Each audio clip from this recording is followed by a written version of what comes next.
compartir pantalla, por favor.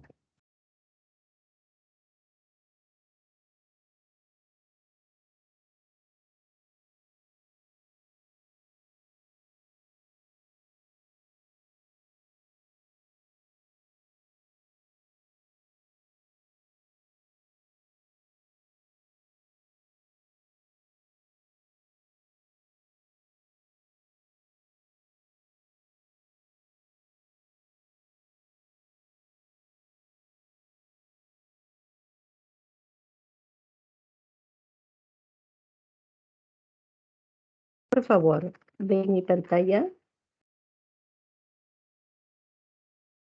Sí, doctora, sí se logra ver. Gracias, doctorita. Bueno, vamos a verlo acá. Esclerosis lateral amiotrófica, más conocido como el ELA. Vamos a ver que esta patología fue descrita por primera vez por Jean-Martin Charcot, un neurólogo francés, quien desde el año 1865 al 1869 presentó estudios clínicos patológicos sobre esta patología. Y es recién en el año 1874 quien publica el primer artículo completo y le da el nombre de esclerosis lateral amiotrófica. Posteriormente ha sido denominada como la enfermedad de Lou Gehrig, en honor a este famoso jugador de béisbol de los Yankees de Nueva York que desarrolló tal patología. ¿Pero qué es la esclerosis lateral amiotrófica? Es una enfermedad neurodegenerativa. Ustedes saben que dentro de estas grupos de patologías se encuentran, por ejemplo, ¿no?, la enfermedad de Alzheimer, el Parkinson, y esta también está dentro de ese gran grupo. Es de una progresión muy lenta y es selectiva. Y le decimos selectiva porque afecta principalmente al sistema motor, que puede ser central, pero también es periférico. Es de aparición tardía, de mal pronóstico y va a provocar atrofias musculares. ¿Qué hay acerca de su epidemiología y etiología? Se habla de una prevalencia de 6 a 8 casos por 100.000 habitantes. Tiene una incidencia anual de 1.75 casos por cada 100.000 personas en el año en todo el mundo. Y no parece haber predisposición étnica o racial. Como ustedes pueden ver, no es una patología frecuente, pero en centros de referencias como en el de nosotros, por ejemplo, quizás esta prevalencia y esta incidencia es un poquito mayor. Afecta con más frecuencia a los varones y la edad de presentación es más o menos entre los 55 a 60 años. Hay algunos estudios que han separado esta frecuencia, esta presentación, dependiendo de qué tipo es. Si es de tipo esporádico, como ahora ya lo vamos a hablar, entre los 58 a los 63 años. Y si es en los casos familiares, de 47 a 52 años. Como pueden observar, los casos familiares son de presentación un poco más precoz. ¿Qué factores de riesgo están comprobados? En realidad, lo único es que a mayor edad, mayor posibilidad de que exista esta enfermedad. 2, de ser masculino, y que existiría cierta relación con la susceptibilidad genética. De todos los casos que conocemos como la esclerosis lateral amiotrófica, se concuerda en que más o menos entre el 90 al 95% son justamente estos casos esporádicos, a los que también se les llama de etiología desconocida. Y un 5 a 10% son familiares debido a una herencia autosómica, para algunos dominante y para otros recesivos. En líneas generales, nosotros podemos decir que la supervivencia, desde que hacemos el diagnóstico hasta el éxito letalis, es más o menos entre 3 a 5 años. Y básicamente la falla es por un compromiso respiratorio. ¿Cuáles son las causas de esta patología? Muchos coinciden en que es de origen multifactorial. Vale decir, tengo factores genéticos, tengo factores ambientales, tengo factores de estilo de vida, ¿no?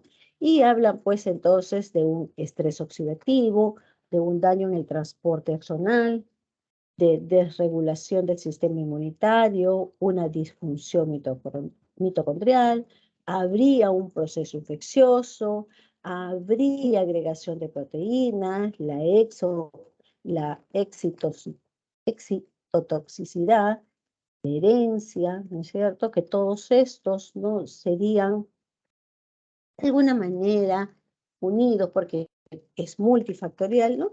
Y que aparecerían estos síntomas que vamos a describir.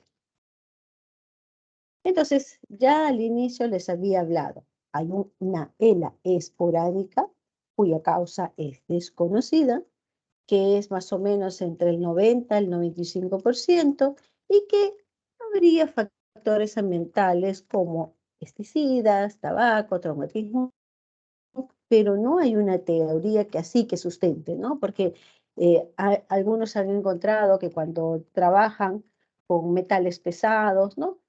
O que trabajan cerca a áreas donde hay pesticidas, han desarrollado más el ELA. Sin embargo, hay otros que traen abajo esta teoría porque tienen las mismas condiciones y no desarrollan esta patología. Entonces, todavía está en estudio. Lo que sí parece un poquito más fuerte son los factores intrínsecos, ¿no?, que ocurrirían a nivel molecular por toxicidad del glutamato, por ese estrés oxidativo, por defectos estructurales de la misma neurona, por daño mitocondrial. Y bueno, el ELA familiar, que estaría relacionado a un cromosoma autosómico dominante, sobre todo el SOD1, pero hay otros también que están en este mismo, como el TDP43, como el FUSTLS, como el ATX2. Pero ¿cuál es el cuadro clínico de presentación de estas patologías? En el inicio de la enfermedad la podemos dividir en dos. Uno que afecta a nivel espinal, vale decir a nivel de la médula espinal, ¿no? Y como ustedes saben, la médula espinal es primera neurona y sus características semiológicas son la debilidad, la hiperreflexia, la hipertonía, ¿no es cierto?, la presencia de Hoffman y Babinski. Entonces, es así como va a empezar esta afectación espinal, ¿no?, que puede comprometer un miembro, después el otro, después los miembros inferiores, etcétera, etcétera. Y la otra de inicio vulvar. Entonces, ustedes tienen que recordar que a nivel del bulbo, ¿no es cierto?, tengo el control del habla, el control de los elementos fónicos, ¿no? Y la disfagia, que es la dificultad para pasar alimentos sólidos. Entonces, conocida cómo se inicia, que puede ser el ELA espinal o el ELA vulvar, vamos a ver pues cómo se desarrollan estos síntomas, ¿no? Entonces, como ya les había adelantado, el ELA es la forma más frecuente de presentación y puede afectar un miembro, después el otro, o sea, la presentación ya comienza de una manera asimétrica, pero va progresando comprometiendo todas las extremidades. Pero este ELA espinal que yo les digo, oye, mira, se presenta de una manera como de una lesión de primera neurona, se agrega que hay compromiso de la segunda neurona. Y es por eso que a todos los signos que yo les he mencionado, como la paresia o la plejía, la hiperreflexia, la hipertonía, el Hoffman y el Babinski, se va a agregar la atrofia, pero no, como algunos jóvenes saben, no la atrofia por desuso, sino es la atrofia por compromiso de la segunda neurona. Doctora, ¿cómo puedo hacer la diferencia? Porque la verdad es que yo me puedo confundir. La atrofia por desuso aparece después de muchos años y además de ello es discreta. En cambio, ustedes van a ver que la atrofia por compromiso de la motoneurona inferior aparece de una manera más precoz, además es muy marcada y tengo otro elemento además que son las fasciculaciones, ¿de acuerdo? En el ELA vulvar, es cierto, la presentación es en un grupo un poco más pequeño, entre el 25 al 30%, ¿no? Y va a comenzar con los músculos que tienen que ver, pues, con la articulación de la palabra y con el deglutir de los alimentos. Entonces, el paciente acude a la consulta de esta manera. Es el que peor pronóstico tiene porque, como comprenderán, este pacientito no puede deglutir y esto hace que muchas veces uno tenga que dar sus alimentos por sonda o a veces la familia comienza a darles por cucharitas, todo molido y sin embargo a veces nos hacen una neumonía. Ojo, que si bien es cierto, esta es la forma de la presentación y esto no quita que un ELA espinal, ¿no es cierto?, dentro de su progresión de enfermedad, haga compromiso vulvar y viceversa. El compromiso vulvar, ¿no es cierto?, después comienza a desarrollar la parte espinal. Entonces, como yo puedo ver acá, ¿cuáles son los síntomas de la motoneurona superior? Ya ustedes ya saben, debilidad muscular o pareceplejía, la hiperreflexia, puede haber clonus, puede haber hipertonía, espasticidad, el Hoffman, el Trome, el Babinski. En las de motoneurona inferior, también la debilidad, por eso los pacientes pues tienen por ambos lados, parece que después se convierte en plejía. Puedo encontrar en una extremidad una hiperreflexia y en la otra una hiporreflexia. Puedo encontrar, ¿no es cierto?, la atrofia muscular que ya les he dicho. En las lesiones de motoneurona superior, esta es una atrofia más característica de una lesión de motoneurona inferior. Y de igual manera las fasciculaciones. Dentro de los signos vulvares, la dificultad para pasar los alimentos sólidos, líquidos, ¿no? Están comprometidos los músculos respiratorios y entonces el paciente tiene dificultad para la respiración. Ustedes, cuando lo examinan, van a ver que hay ausencia del reflejo nauseoso, ausencia, hay veces, del reflejo mentoniano y hay un problema emocional, no son los que le conocemos como los pseudovulvares muchas veces, ¿no? El paciente que tiene mucha labilidad emocional.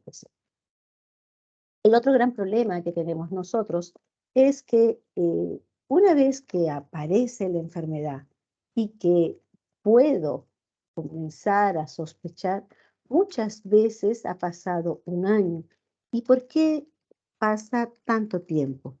Porque como su presentación es asimétrica, comienza en un brazo, entonces lo primero que a veces sospechamos, decimos, entonces hay compromiso de esos miembros, vamos a suponer que hay miembro superior derecho, entonces yo digo, capaz será una plexopatía, o capaz será un problema cervical, o una cérvico radicular, ¿no es cierto? Entonces, esto hace que nosotros atrasemos A veces el paciente tiene compromiso de las dos extremidades, entonces digo, entonces esto es un problema medular, este es un problema cervical, este es un problema de los plexos bilaterales. Entonces, eso es lo que hace que el diagnóstico, además que como vamos a ver, ¿no es cierto?, no es mi primera posibilidad en pensar en esta patología. Entonces, acá quiero enseñarles.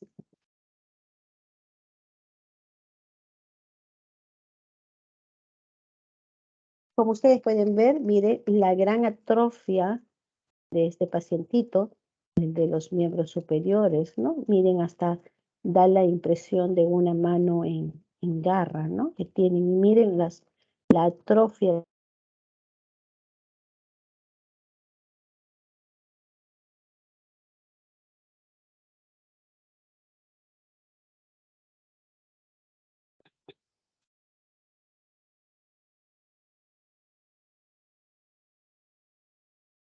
Me parece que no quiere cargar. Vamos a insistir una vez más porque quería que vean las fasciculaciones, que es el otro. Ahí está. Muy bien.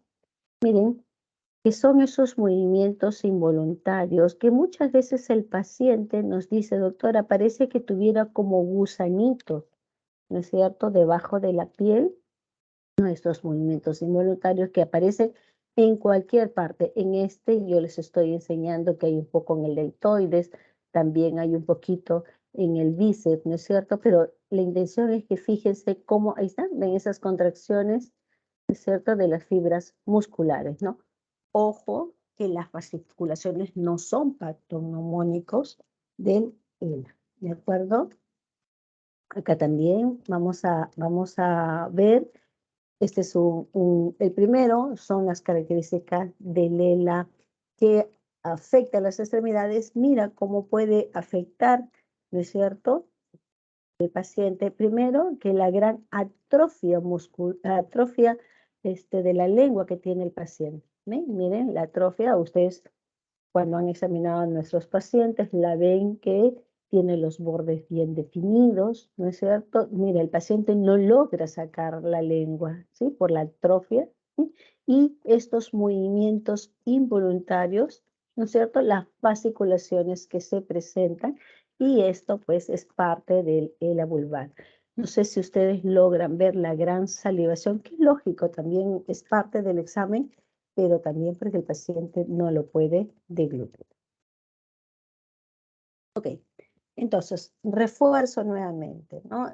Dentro de la esclerosis lateral amiotrófica de tipo clásica, vamos a ver entonces síntomas de inicio que van a involucrar miembros superiores, miembros inferiores, y en el cual ustedes van a encontrar características de lesión de una primera neurona y de una segunda neurona, de motoneurona superior, moto.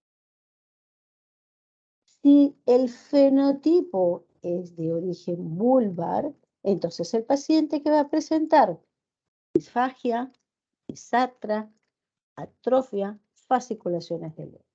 Muchas veces empieza con compromiso de los miembros superiores. Entonces la debilidad es más proximal, y miren, y hay atrofia de las extremidades superiores. Empieza más en los miembros inferiores. Miren, la debilidad es más distal, ¿sí? Y también asociado a la atrofia de estas extremidades.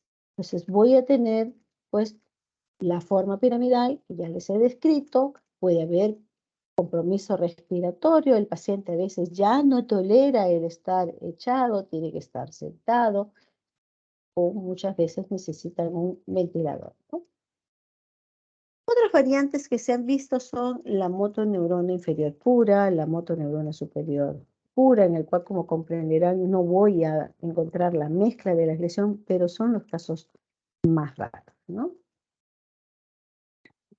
Y últimamente se está hablando ya de la demencia frontotemporal y lela.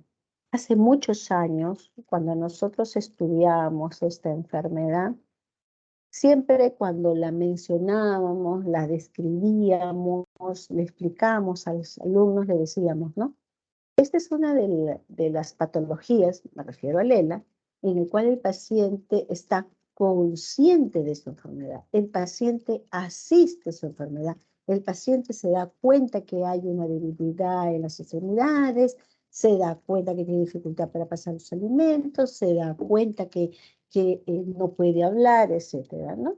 Pero en los últimos años hay algunos estudios que han demostrado que el ELA puede estar asociado con síntomas cognitivos en un 5 a un 15%. Y estos pueden manifestarse antes de que aparezcan la debilidad muscular, cuando está presentándose los síntomas del ELA o aún después que se ha declarado todo el ELA, ¿no? Aparecen estos signos de alteración o de temporal que se van a caracterizar, ¿no es cierto?, por cambios en la personalidad, un desarrollo del comportamiento excesivo, deterioro del juicio, y estos cambios cognitivos se presentan de una manera bastante sutil. Y la otra observación que se ha hecho es que hay mayor coexistencia cuando el ELA es de origen vulvar o inicio vulvar.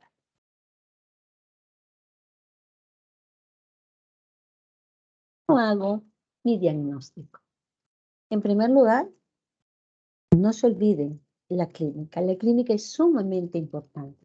Siempre paramos las orejas cuando me dicen, doctora, mire, tengo falta de fuerza en este brazo, ¿cómo se llama? Yo veo fasciculaciones, veo gusanito. El paciente a veces no le dice fasciculaciones, le dicen gusanito debajo de la pierna.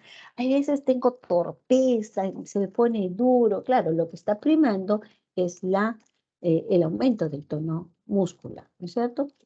Y luego ustedes van a hacer los exámenes neurofisiológicos, que son la electromiografía, que es la velocidad de conducción nerviosa, de laboratorio, todos los de rutina, viendo la función renal, la función hepática, la función tiroidea.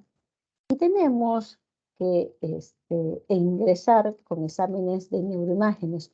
Sobre todo, nosotros pedimos una resonancia de la columna cervical. ¿Por qué? Porque como el paciente a nosotros ha llegado de una manera que ya tiene una cuadriparesia y veo que hay un predominio de lesión de primera neurona, entonces digo, ajá, no vaya a haber un tumor en la médula cervical, entonces mi diagnóstico diferencial, por lo general, lo primero que yo pienso es un compromiso a nivel cervical, ¿de acuerdo?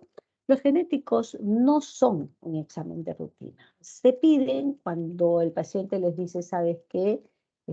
Mi hermano, mi padre o mi tío, una persona muy allegada a ellos, ha desarrollado esta enfermedad. Entonces, regresamos a lo mismo. El diagnóstico es clínico, electromiografía, imágenes, y rara vez llego yo a una biopsia muscular, solamente en aquellas células que son de manera atípica, ¿no? Esto es solamente para enseñarles cómo hacemos las electromiografías. La electromiografía y la velocidad de conducción nerviosa, ¿no es cierto?, se hace en un laboratorio en el cual una de las partes es colocar una agujita, ¿no? Y en esta agujita, en condiciones fisiológicas, el músculo es silente. ¿Qué significa? Yo coloco mi aguja, mi músculo está relajado y no debería de aparecer nada, salvo que el paciente está tenso. Entonces, he ahí la experiencia y la pericia del neurofisiólogo que tiene que estar, señor, por favor, tranquilícese. Pero ustedes comienzan a escuchar, ¿sí? No sé si logran escuchar en la clase.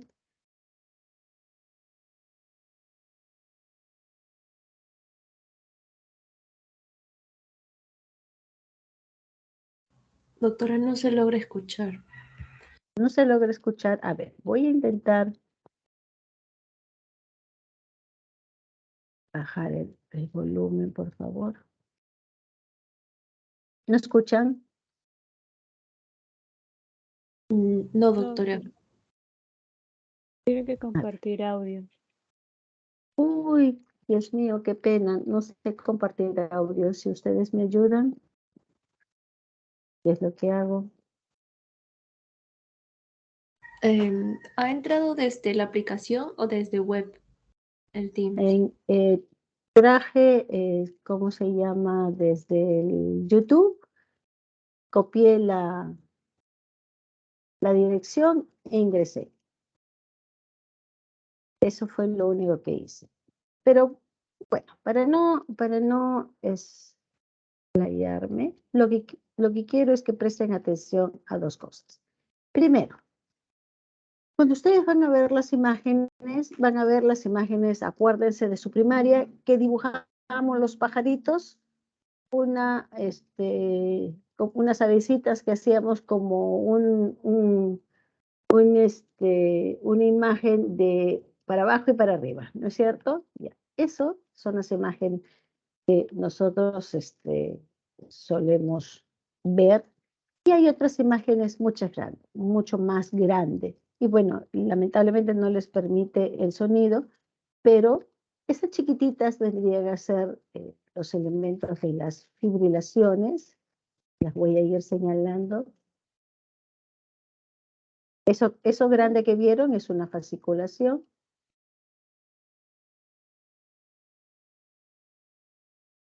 Digo, 20.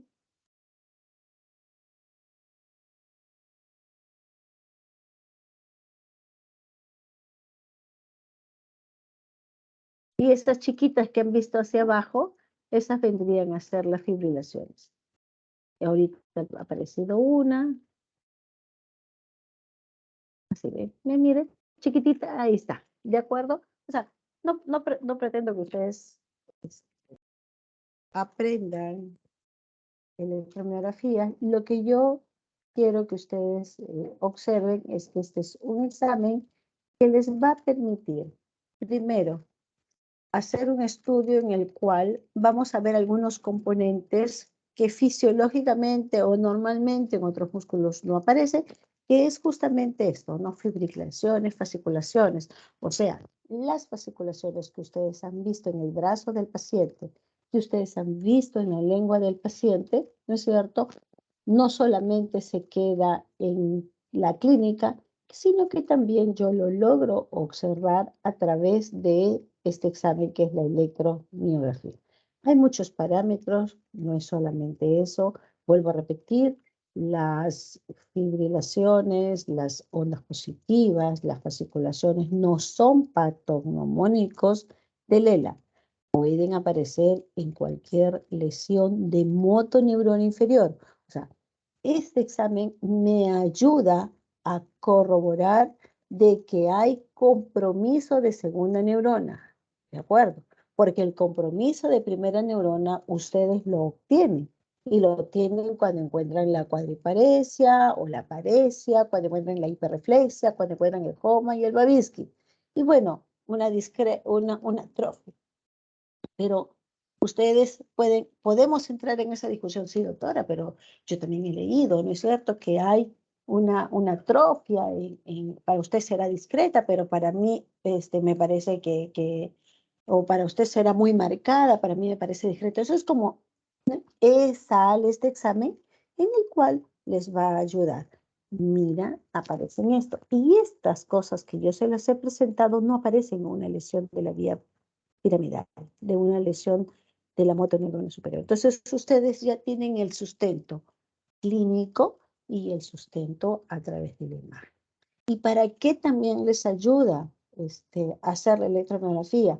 Porque me va a decir, está comprometido miembro superior derecho, miembro superior izquierdo, miembro inferior derecho, miembro inferior izquierdo.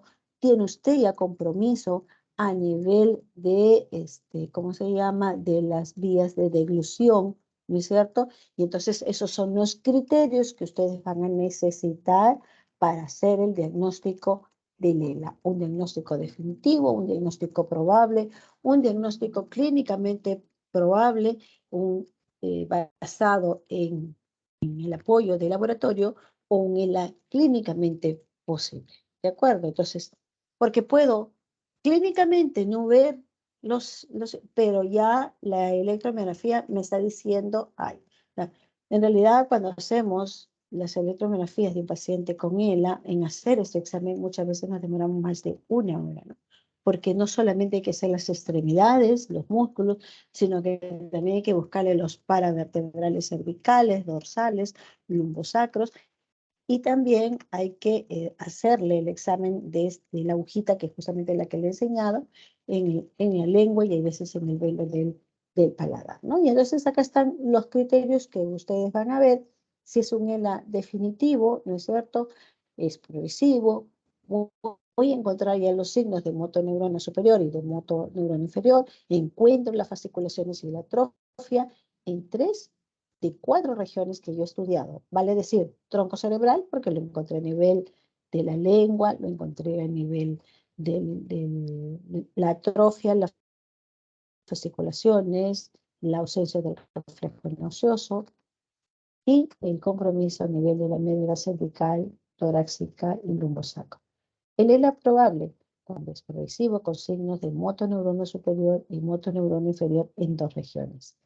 ELA clínicamente probable y que es apoyado por laboratorio, ¿no? Entonces, cuando hay motoneurona superior y motoneurona inferior en una región, o solamente hay motoneurona superior en una región, o motoneurona inferior en al menos 2 extremidades, y se aplican los protocolos de imágenes y de laboratorio para excluir otras causas, ¿no? Y es clínicamente posible cuando hay signos de motoneurona superior y motoneurona inferior en una región, motoneurona superior únicamente encontrado en 2 o más regiones y motoneurona inferior encontrado rosalmente a los signos de la motoneurona superior. Parece un poquito confuso, pero esto nos ayuda. Entonces esto sostiene siempre lo que les digo.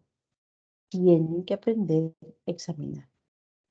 Tienen que saber qué es lo que han encontrado en el examen clínico de su paciente, porque eso les va a permitir a ustedes hacer el diagnóstico de síndrome, su diagnóstico topográfico, y lógicamente en el diagnóstico nosológico me van a plantear, pues, esta es una enfermedad neurodegenerativa, ¿no es cierto? Probablemente ELA, ¿no?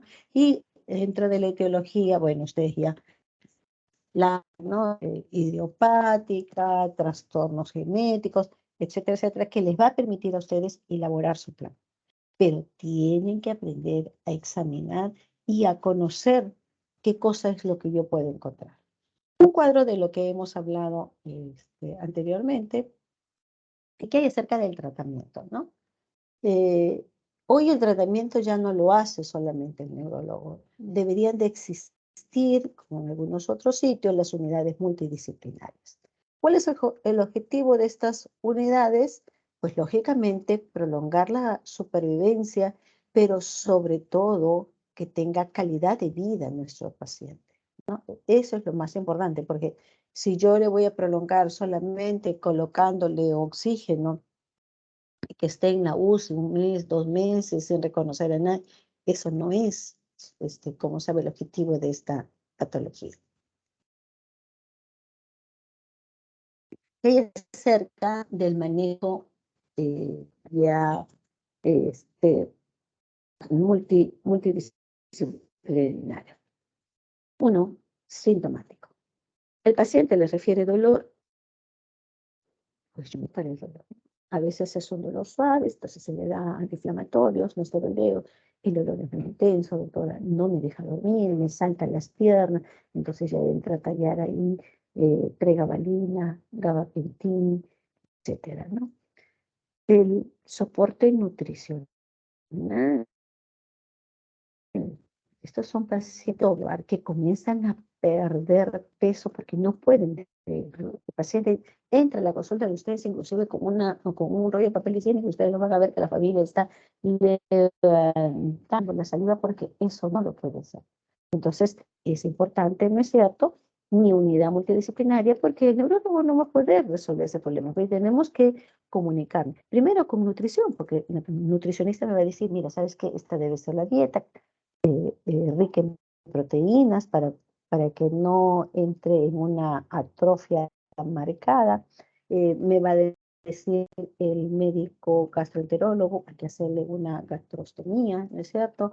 Hay que colocar una sonda de alimentación. Primero no responde, entonces ya le doy esta sonda de alimentación a través de la piel, de la pared estomacal y directamente a ir al estómago. Entonces yo también le tengo que enseñar en la familia, mira cómo cuando sale de alta le tengo el soporte ventilatorio, ¿no? Y a veces ya llegan hasta el sistema de ventilación. El tratamiento curativo no existe, ¿no? Ha salido esta molécula que se llama el Riluzol, que sería una droga neuroprotectora. Justo la semana pasada nos hemos encontrado con los visitadores y nos dice que está llegando al país y que inclusive está apareciendo en forma de gotas para poder nosotros administrar. ¿Cuál sería la función? Bloquear la transmisión glutaminérgica en el sistema nervioso y de esta manera inhibir la descarga neuronal del ácido glutámico, un efecto que se produce básicamente a través de la inactivación de los canales de sodio. Hasta el momento, lo único que ha demostrado es que prolonga la vida, ¿no es cierto? Porque hace de que retrase el inicio de las alteraciones ventilatorias en un promedio de 5 meses. El costo realmente lo desconozco. Y una mención aparte merece Stephen Hawking, que ustedes deben de haberlo leído, muy famoso, un físico teórico británico que postuló que los agujeros negros tienen una temperatura y producen una radiación. Es la conocida como la radiación de Hawking, y esto revoluciona pues todo lo que es la física teórica. Pero ¿por qué lo traigo en mención? Porque como ustedes pueden ver, este señor nace en el 42 y muere en el 2018. Y sin embargo, él había sido diagnosticado de esta enfermedad a partir más o menos entre los 20 años. Fue diagnosticado desde que tenía 20 años. Como doctora, si usted me dijo al inicio que solamente tenía un promedio de vida desde que usted hace el diagnóstico de 3 a 5 años, póngase que usted se demoró en hacer el diagnóstico 1 año, ya 6, pero ¿cómo ha podido vivir tanto? ¿No? Bueno, él es una persona luchadora, triunfadora, logró muchos premios, ¿no? Y sobre todo pelear con esta enfermedad.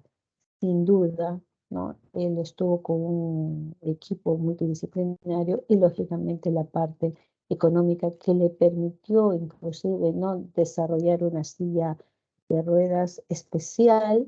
Él no podía hablar, pero le habían preparado una computadora especial que con la mirada podía hacerse y podía, ¿cómo se llama? Hablar a través de las computadoras, ¿no? Entonces, miren cómo la tecnología nos ayuda muchísimo y nos ayudará en el futuro también para este tipo de patologías tan devastadoras, porque es devastadora.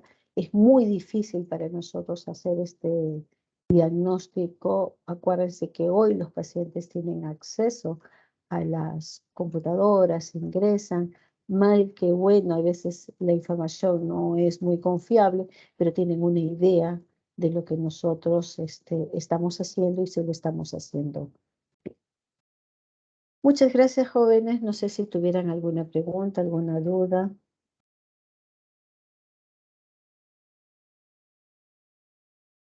¿Ninguna? Doctora, buenos días. Buenos días, doctor. Esto, la parte del diagnóstico nos menciona, doctora, apoyarnos del laboratorio, ¿no? Nos dice cuando es probable el diagnóstico, Ajá. o sea, clínicamente sería apoyarnos en el laboratorio, pero ¿cuál de los sería el más adecuado en caso de laboratorio? Ya. Además de los exámenes de rutina que siempre, ¿no es cierto?, estamos en la obligación de sacar, yo podría ver si no hay un problema tiroideo, ¿no? que hay veces los pacientes hacen una cuadriparesia por una miopatía. Estoy en la obligación de descartar una polineuropatía, pero no la polineuropatía que ustedes, por lo general, que siempre le enseñamos, que es una cuadriparesia predominodistal, no. Hay neuropatías multifocales y que tenemos también que hacer la electromiografía y echar mano de nuestra experiencia con respecto a algunos criterios que debe de cumplir, ¿no? Entonces, y estudiar toda la gama de las polineuropatías que son, pues, desde el origen idiopático hasta las endocrinológicas, ¿no es cierto? A las deficitarias, etcétera, etcétera. A eso básicamente nos referimos, ¿no? Ahí no hay ninguno específico. Perdón, no le escucho. No, no hay ningún Perdón. específico, digo. No, no. Tú tienes que echar mano de todo esto. Yo traigo lo básico. Yo siempre, creo que eres Eduardo el que me ha hablado.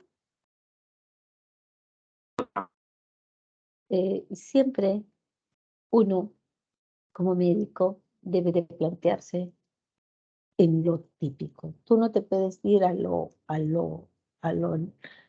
que no es frecuente sin antes haber sacado las patologías frecuentes, ¿no? Y esto es lo que les va a llevar a la consulta y esto es lo que les va a llevar a la emergencia y que se hace muy importante, doctor, conocerlo. ¿Alguna otra pregunta más, chicos? ¿Alguna duda? ¿Ninguna? Ok. Muy buenos días, jóvenes. Hasta luego. Gracias. Gracias, doctora. Buenos días. Gracias, doctora. Buen día. Hasta luego, jóvenes. Chao, chao.